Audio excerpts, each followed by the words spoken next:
adesso facciamo un tuffo a Macomer con Gavino Guiso, parliamo di formaggi e Macomer è straordinariamente presente in questo settore anche perché è la casa del Consorzio del Pecorino Romano, grande esportatore della Sardegna.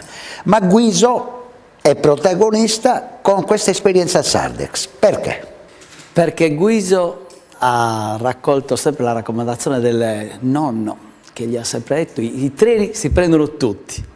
Io, spinto dal mio spirito fortemente innovativo e curioso, ho preso anche questo ed è stato buono, devo dire buonissimo, perché ha accompagnato tutta la mia vita imprenditoriale degli ultimi, mi sembra, 13 anni. Quindi da quando è nata Sardex lei esattamente, è protagonista della community. all'inizio era talmente innovativa l'esperienza Sardex che all'inizio manco io ero cosciente e consapevole di quello che stavo andando a fare, perché in realtà la grande esperienza di Sardex è un'esperienza che si rivela nella sua dinamica e nella sua quotidianità. Quindi quello che oggi è Sardex non è solo la prima brillante idea degli imprenditori, ma in realtà è ciò che gli associati hanno creato con diciamo, le spinte in determinate direzioni. Quindi l'idea è eccezionale, io l'ho sposata all'inizio anche perché aveva qualcosa di fortemente identitario,